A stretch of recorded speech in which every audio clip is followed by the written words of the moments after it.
Hey guys, my name is Odds. Welcome back to the channel for Meta Monday, the weekly episode where we talk about a whole past week of Mechabellum, things that have been happening in the metagame, any news, updates, and stuff, any findings, in particular with high level play or even just regular ladder, patterns that we're noticing. So typically we usually start out this week talking about Mag 1. However, Mag 1 wrapped up last weekend. This weekend we do have the Red versus Blue Holiday Challenge. So there is some events happening, but nothing that we're really going to cover here today. But if you haven't participated yet in the Red versus Blue Holiday Challenge, you can log on to Discord, the regular Mechabellum Discord. Go find the channel there. There's a news posting and you can assign yourself to red or blue, and then the games that you play kind of go towards helping that team win the challenge. Kind of fun, and then some of the games get broadcast as well on the Mag 1 channel. But anyways, we're going to jump into the in-game tournaments this week. So we like to focus on the weekend tournaments, not the midweek ones. And here we go. We have the Asian tournament. I don't know who this player is, but congratulations, 25152, etc., etc. Keppel's coming in third, Park fourth, so nice job there, guys. Rooster also making it up into 5-1. Oh, Rat was playing here. Interesting. Okay. Not sure what happened to Rat. Cool. Then we had in the European region, I got this right. Yep. Mathismight taking the win over HD and scey. And finally, actually, we haven't seen Mathismight in one of these terms in a while, so pretty cool to see these players kind of coming back. The new patch has been awesome in getting more people playing the game again and seeing some players return. And then here we have the North American region, Red Scare taking the win here. Doxson and then Rendash coming in second and third. So what we're going to do is we're going to jump into the European region math final game against scey. And then we're just going to kind of talk about general musings about the new patch and, cover the game a little bit as well, obviously. But yeah, so I think my findings of this patch have been really great. I think it's so much more creative. We have a whole lot of new text coming in, and a lot of players are trying to build their own strategies, finding their own way through the meta, and I love that in strategy games. The best time to ever be part of a strategy game is either right when it launches or after big patches like this, because there's no meta. Nothing is set in stone. We don't know what's going to happen. And I think that makes it interesting because you have to be very reactive. You have to be quick on your feet and figure out what to do, how to counter things that you've never seen before. Or on the contrary, if you're the aggressive player, come up with strategies on your own of what you want to do. So in this game, we have Fangs here, and it looks like Math is going to be going for some kind of Fang gaming, maybe. That's what this kind of lineup looks like. However, we have some differences to a typical Fang carry game in that we have Grenade Launcher instead of either Ignite or Armor Piercing. So Grenade Launcher is a new tech. If you're not aware yet, you haven't used it yet, it adds splash damage to the Fangs, but then they can no longer shoot up. So a pretty big detriment, but also a pretty big bonus, being able to do that splash damage. Now, I haven't seen too many Fang carry games with this, and the ones that I have played against a few players trying it, and once they click that button, you are free to make Abyss. It's like, like usually with Fang carry, you'll have a tanky unit, like maybe a Fortress or something like that. And Fortress has AA Barrage, which can help against air a bit. But when you have a level 2 Abyss,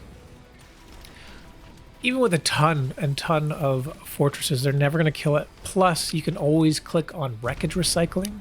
So if you ever are in a Fang carry game and you are against someone who has the, well, not that one, but this one, the grenade launcher, they go to fortress or whatever alongside it. Oh my god, just go right to Abyss. It's great. It is fantastic. And wreckage recycling, don't forget, that's actually the key there, because if they don't heal up, well, they're going to heal a ton from the fortresses, but if they can't heal up, then they will eventually die to the AA barrage. There's too many small units on the battlefield. But yeah. So that is pretty cool. Let's talk about a few of the other techs that we're seeing. Yeah, next, Steel Ball has the kinetic charge ability. So what that does is it increases the range the farther the Steel Ball travels. And I've been having a lot of fun with that on the ladder, actually. It's probably my favorite ability so far. It's only 200, so you can get it on round 2. You can get it quite early. You don't lose deployment. It increases the range, keeps your ball safe. And then as the round goes on, it gets better and better and better. We don't actually see it on the tech bar here. Mathismight going for classic Phoenix round 2. Both players going for that Rhino drop. Yeah, and then later on in the game, you know, you can get range as well on your Steel Ball. So then you have basically 2 range abilities, which just makes it insanely good. When I'm playing that and I see a player build Scorpions, I just am laughing, because that is not the count. The Scorpions do not outrange it. The Steel Balls stay far enough back, all your other units trickle through them, and the Scorpion never, ever, ever gets a good lock on, providing you're not drastically losing the chaff war. So that has been really fun for me. I've been enjoying that a lot. Next up, also the Rhino Combat Evolvement. So that one, the HP and attack increased by 3% per second during battle. Here it is. Here, actually, this Rhino drop has it. And this thing's actually insane. I just posted a video yesterday about this. Basically, yeah, if you have Rhinos and they have combat evolvement, and you have maybe armor as well, or like a HP item on it, you can make it so that the HP increase, that Rhino doesn't have it, but the HP increase is 3%, right? 3% of your base HP. It can be so high that it actually out heals how much the hacker is hurting. So basically, you just can't be hacked in a way, unless you get EMP'd or something like that. But even still, EMP, let's say you run EMP on a hacker, it only stops the Rhino from generating new HP and attack at the point it's being EMP'd. But let's say it was like this, and it's grown a bit, and then it gets EMP'd, it stays here. It doesn't go back down like you would normally see for some other attacks or whatever. It doesn't reset it. That HP is set. It just stops it from growing until the EMP ends, and then it will continue to grow. So even though EMP helps, it doesn't actually completely disable the tech. Oh wow, we're actually seeing Shockwave right away. So we're going to talk about this next, actually. Shockwave on Arclight. Anyways, actually really quick, the Rhino stuff, man, it's so much fun to like put Rhinos in the backline here. So you have a Rhino. I've been having games where you have like this basically, right? You have something in the back here. This Fire Badger is a perfect example with the crawlers as well. You can put a Rhino down here, put the combat evolvement. As it takes more time to clear up this, it even gets stronger and stronger and stronger. So pretty cool. But yeah, so we see Arclight with the Shockwave, and I haven't seen this very often. This is quite rare. Some of the other techs have been seeing more. I thought originally this was going to be very good, but the Shockwave, you can see it doesn't actually do that much damage. It's 82 damage. So against level 2 crawlers,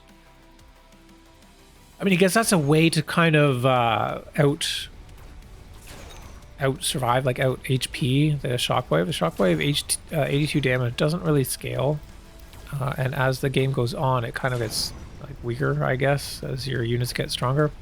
I think this ability was originally added to the game to try to give the Arclight a little bit better chaff clear in the late game. Because you can see the chaff clearing fell off unless you have like a tremendous amount of Arclights.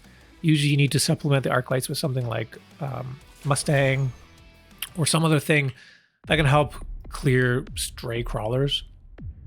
Also, so they don't completely lose to loose formation. I don't know why. Nobody's picking loose formation anyway these days. So I don't know why we need attack to deal with loose formation, but alas. Anyways, that's cool that we can see this. And then, yeah, Fan Grenade, we see Node has clicked it yet. Next ability as well, we have Phantom Ray Ground Targeting. That decreases the ray's attack by 40%, but increases the attack range by ground units by 60. I've been playing quite a lot. I haven't seen anybody click this yet. I thought that perhaps there was a way that this could help clear the ground like this.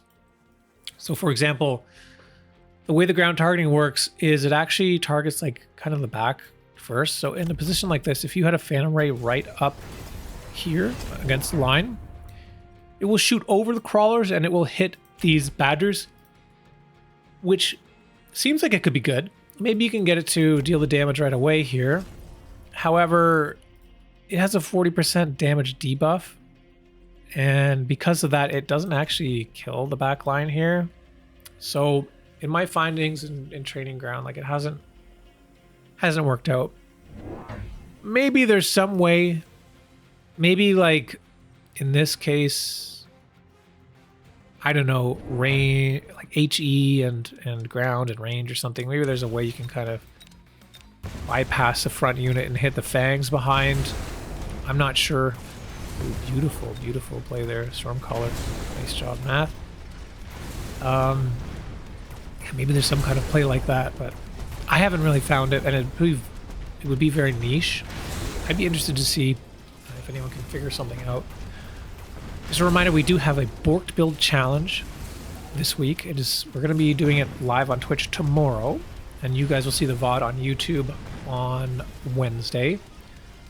And the challenge is just, I want to see your unique takes on these new techs. So if you have any cool, interesting, wild games where the core gameplay for your match, your core strategy revolves around a new tech, I want to see it.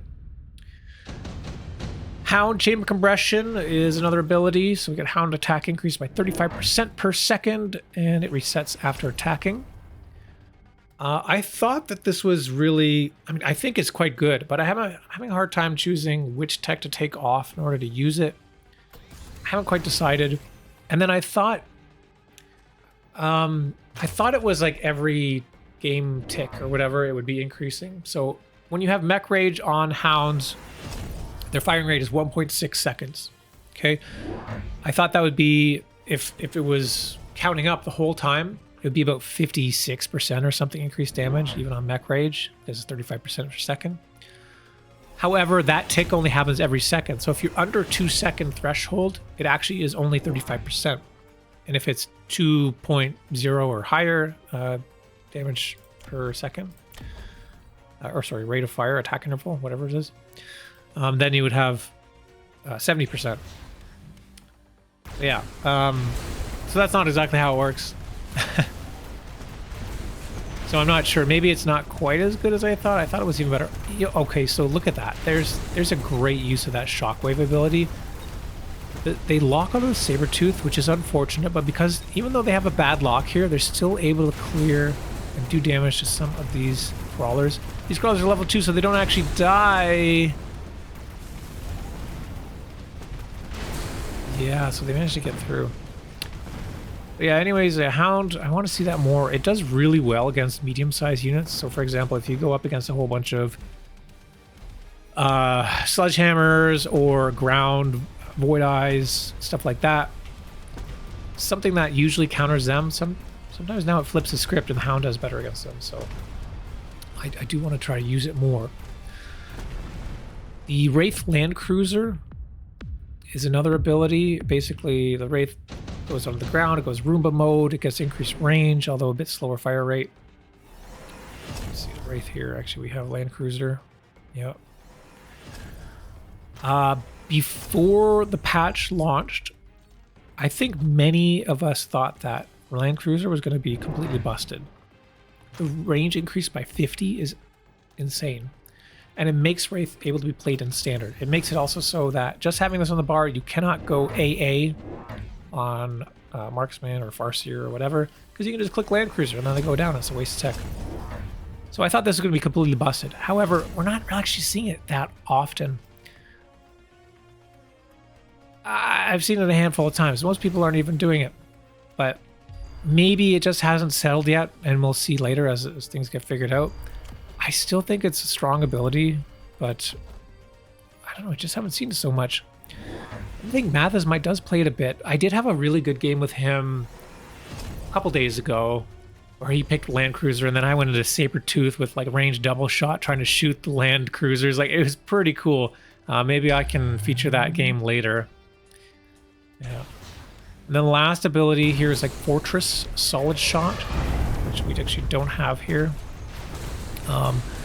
It increases the range by 60, attack interval by 0.6, and decreases the splash range. So it makes your Fortress, it's basically like extended range on Fortress, which might be pretty cool in Fang Carry. Oh my god, look at this. So we just have Crawlers leveling up. I think that's the answer. Math has figured out against Shockwave. Level up the Crawlers. Now the Arclights can't deal with them anymore. And it actually looks like with that, Math is probably going to take this game here. Yeah.